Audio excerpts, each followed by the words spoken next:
歡迎嚟到懸疑檔案。2005年秋天，新嘅學期啱啱開始。24歲嘅大四學生 Michelle 亦都返到咗大學上堂。Michelle 為人善良，好有愛心。佢經常參加社區嘅志願活動，包括拯救流浪動物同埋去到庇護所做義工等。佢計劃畢業之後要加入美國和平隊，去到非洲做義工。除咗做義工之外， Michelle 亦都會利用課餘嘅時間去到健身房兼職做私人教練，賺取零用錢。2005年11月10號早晨， Michelle 冇去到大學返學，亦都冇出現喺佢平時兼職打工嘅健身房度。佢嘅電話冇人接聽，訊息亦都冇回覆。佢嘅男朋友 Jason 亦都已經2日冇收到 Michelle 嘅消息啦。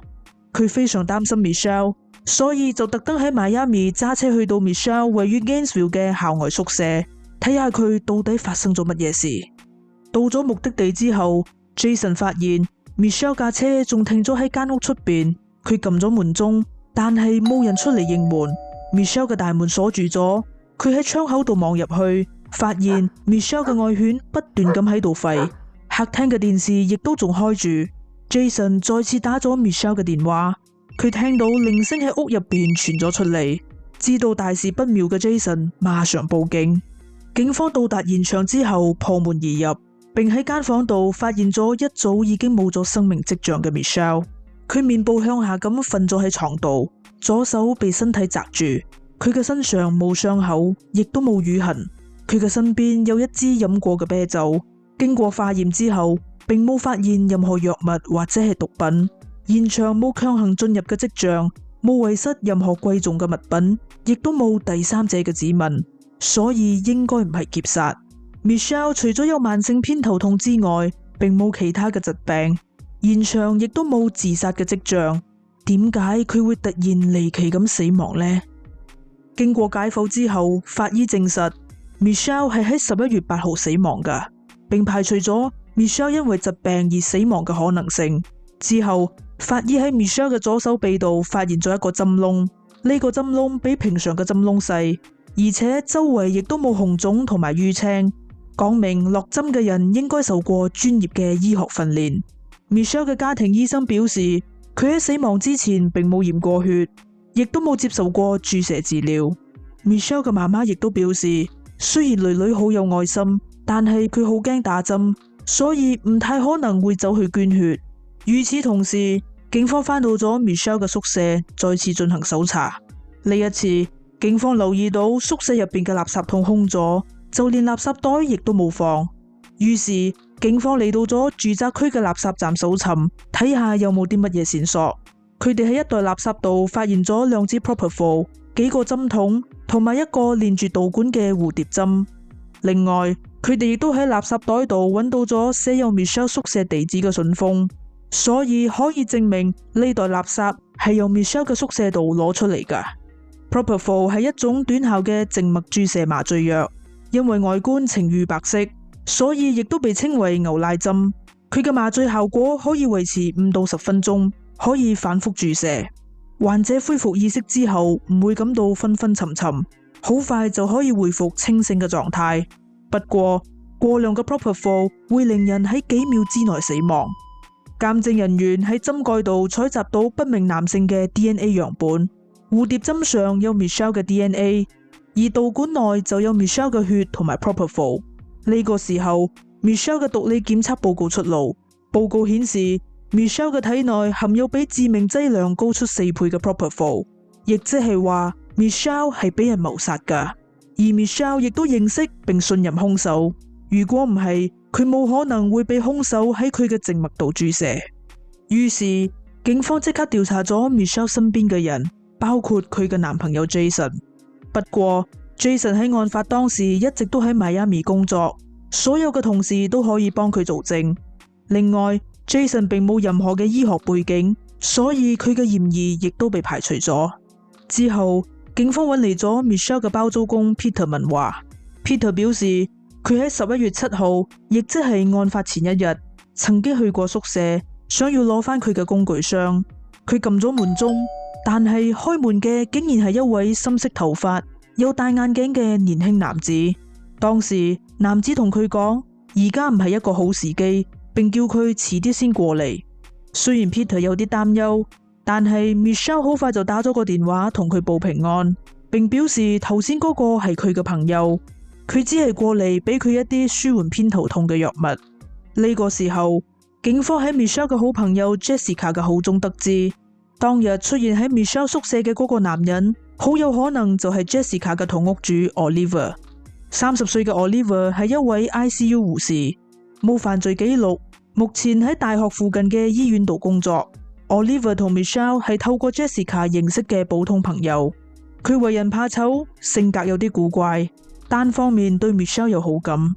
Michelle 亦都知道 Oliver 對佢嘅諗法，所以都會刻意同佢保持距離。不過 Oliver 依然死纏爛打，佢每日都會打電話俾 Michelle。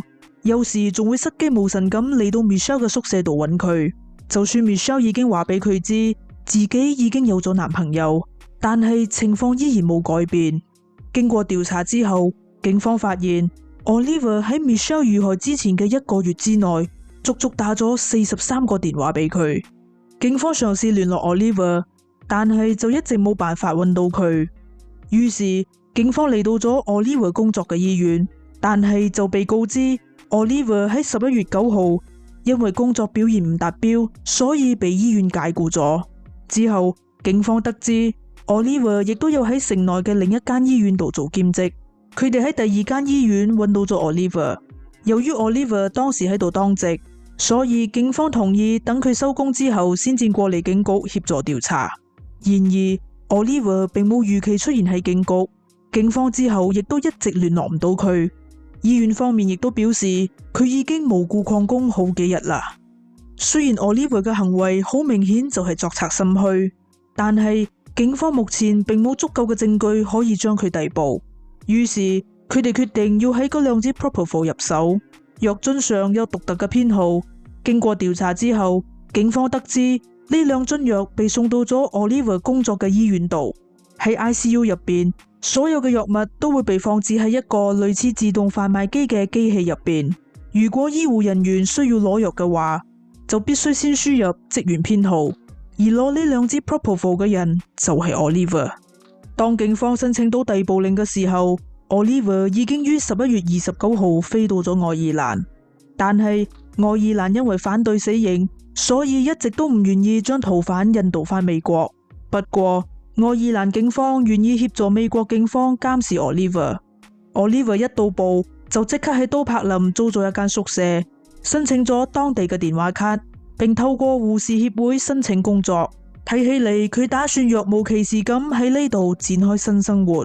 警方知道再咁落去唔係辦法，佢哋必須要令 Oliver 離開愛爾蘭，去到另一個可以將佢引渡返嚟美國嘅國家。於是佢哋聯絡咗愛爾蘭時報，並同佢哋講咗案件嘅大綱。愛爾蘭時報好快就報道咗呢單案，並公開咗 Oliver 嘅照片。最終 Oliver 因為冇辦法再承受群眾嘅壓力，而喺2006年10月選擇飛到咗非洲嘅 Senegal。飛機一落地，佢就即刻被引渡返美國。返到美國之後，警方採集咗 Oliver 嘅 DNA， 結果同針蓋上嘅男性 DNA 吻合。於是警方即刻以1級謀殺嘅罪名起訴 Oliver。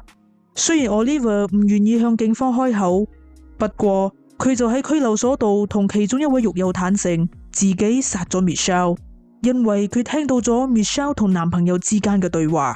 Michelle 當時稱 Oliver 為好煩嘅矮仔，佢聽咗之後非常之嬲。既然 Michelle 貶低咗佢，咁佢就唯有令 Michelle 永遠長眠。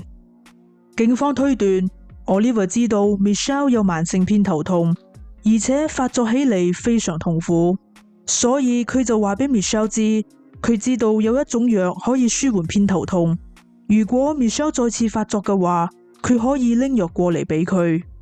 因為長期受到偏頭痛嘅折磨，只要有任何可以舒緩頭痛嘅方法， Michelle 都願意嘗試。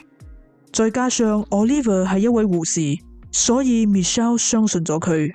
之後 Oliver 提前喺醫院拎咗2支 Propofol， 並等待 Michelle 嘅電話。案發當晚 Michelle 嘅偏頭痛發作，所以佢就打咗個電話俾 Oliver。之後 Oliver 嚟到咗 Michelle 嘅宿舍，並為佢注射咗超過致命劑量嘅 Propofol。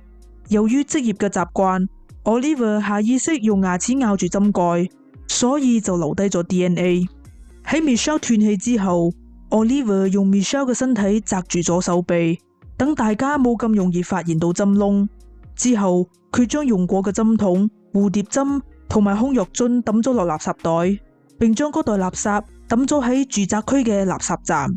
但係佢點都估唔到，藥樽上嘅編號會令警方追蹤到佢。2008年5月，本案正式開審。雖然證據確鑿，辯方都係為 Oliver 做咗最後嘅掙扎。辯方表示 Oliver 並冇謀殺 Michelle， 佢只係唔小心幫 Michelle 注射咗過量嘅藥物，所以成件事只係一場意外。